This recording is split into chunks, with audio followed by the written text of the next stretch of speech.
My name is Kayla Eats. In the online MLS program, I'm going to show you startup on the Galileo Echo and capture versus tube. First, we're going to initialize.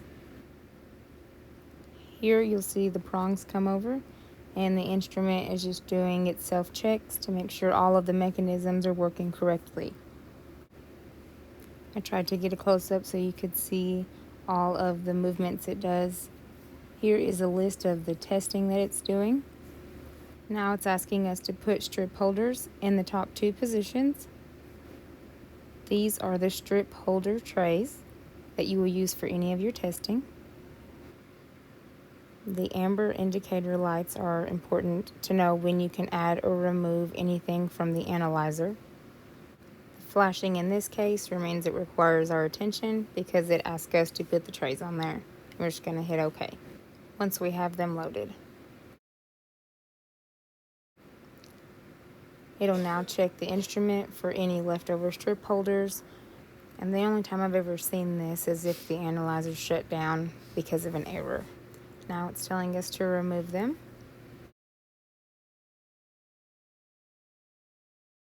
And we're going to tell it OK, that we're done.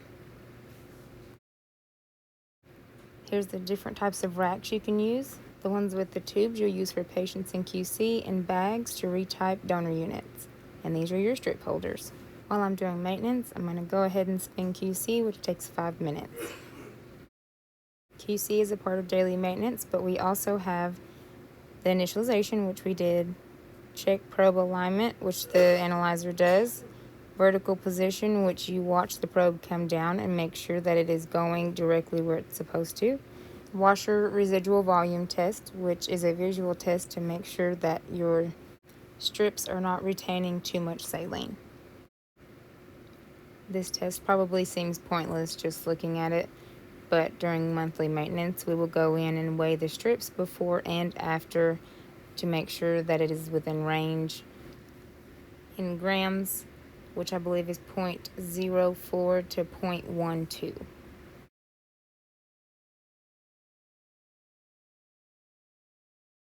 And you can see there's not much there. Before we start up, we're going to refill our saline supply. The buffer has already been added to the saline, so we don't need to make any yet, but I will show you how that's done in just a few minutes. We're going to raise this up, and you can see that it says PBS, which is phosphate buffer solution, and we're just going to fill it up.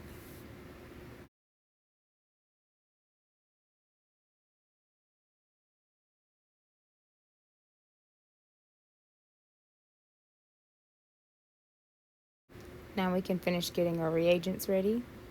The Capture R ready reagent requires a stir ball. Any of your whole blood requires a stir ball. On this first track, we have our normal forward typing, A, B, and D. There's a series 4 that detects weak D. It's hard to see from here, but if you hover the instrument panel on the screen, it'll tell you what reagents are on board and their information and expiration. On the second rack, we have our back type and monoclonal control, just A1 and B. Here's how the barcodes should be out so that the barcode scanner can read them. And again, you can look on the screen and see all of your information. On the last rack, we have our LIS and Capture R, which will be used for the antibody screen.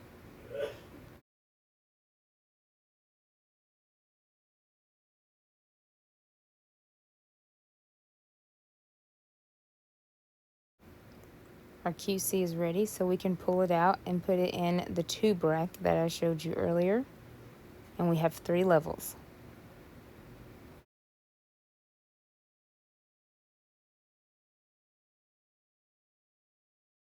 Now that we have everything loaded, we're going to click what we call the Running Man in Daily QC, Next, and then we're going to select all 3 levels.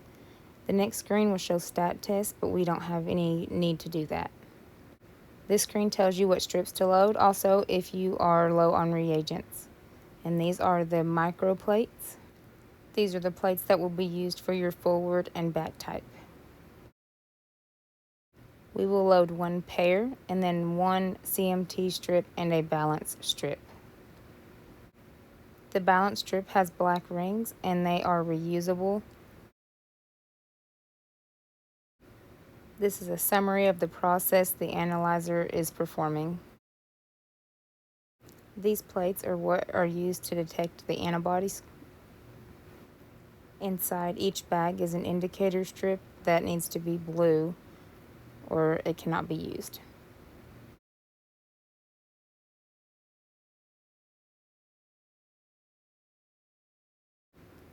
These last two are going to go in that third position. Each strip can perform 2 patients. Here's just a picture of that. And if you perform antibody ID in-house, here are the different capture strips you will use, one for Rh positive and one for Rh negative.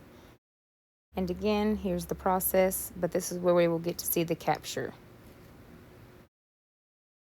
I made a notation on one of my earlier slides that each one of these strips has a barcode, and when you place it in the analyzer, the prongs will come up and pick up the strip holders and read each of the barcodes.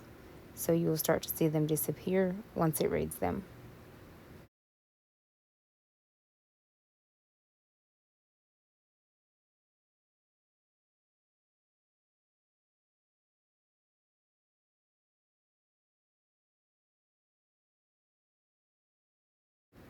As you can see, our first pair of CMT strips is gone, and it's now reading the second strip holder we placed on there. I mentioned earlier that the balance strips are reusable. However, the analyzer will give you a warning that a dirty strip has been detected. Once the analyzer reads all the strips, you'll get this screen and you can click Begin Tests. Any test being performed will be in this bottom left corner, and it will give you a time frame to completion. Next, while QC is running, we're going to go ahead and make up new saline and add the buffer. We're going to add 100 ml of the buffer to the saline. Since the cup I'm using will only hold 90, I usually go into increments that add up to 100. I didn't realize until I was doing my voiceover that I am 90% sure that that is one of my eyelash extensions on the outside of the cup. But yes, it's sterile. Maybe we can add some laughter to this mundane presentation. After mixing the box, we're going to check the pH, and it should be this green color at a pH of approximately 7. Here are the QC results. If you click on any of the icons, it'll enlarge the picture. Your forward type is exactly how you would see in tube with a 0, 1, 2, 3, or 4 plus.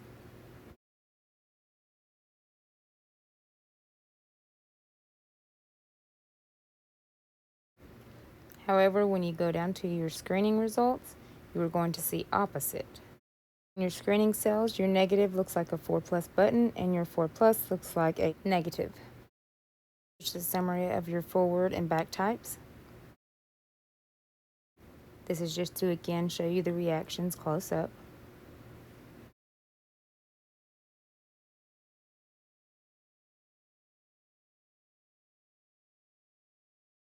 And again, just a summary from the student handbook.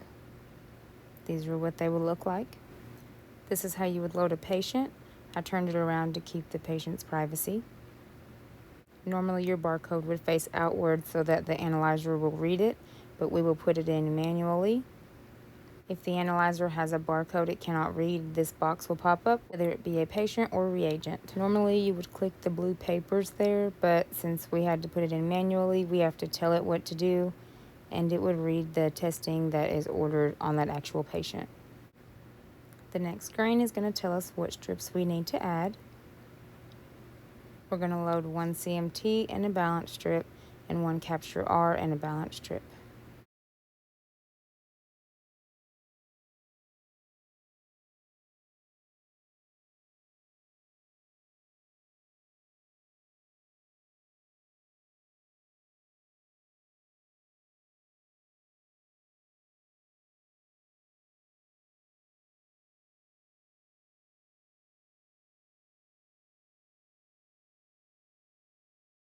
While I was working on my presentation, we got a shipment from the blood center that can be added to inventory, so I will show you how that is done.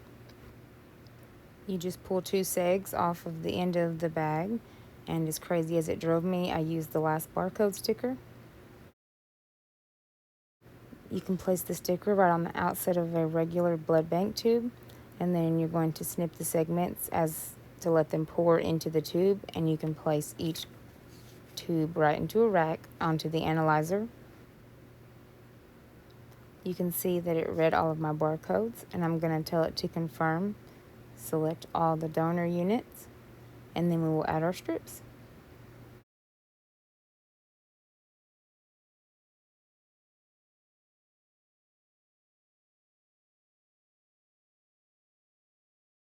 We can load our strips because our indicator light is not on. The analyzer will then start this testing as well. This is where the stat test would come into play if you needed to run a stat patient.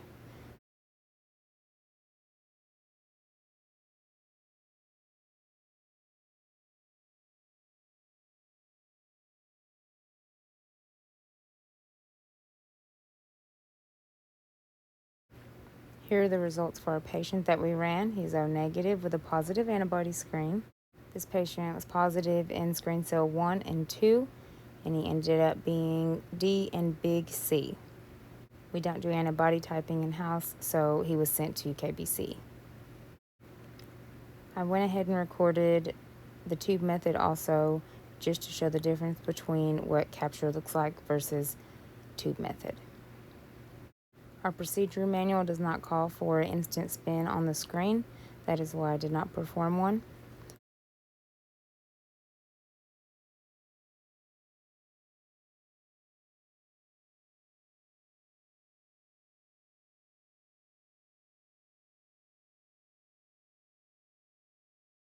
Here's just your basic forward typing.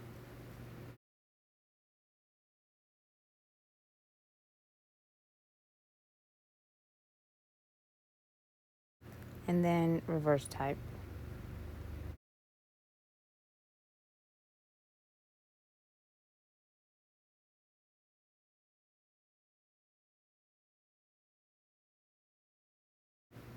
I think we were getting a bit busy, so I forgot to record or take a picture of my results for the forward and back type. We'll go ahead and spin for our 37-degree reaction for the antibody screen.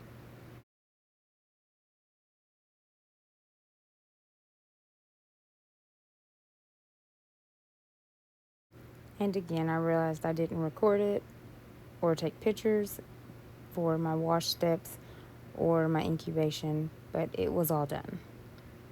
And here are my results at the AHG stage.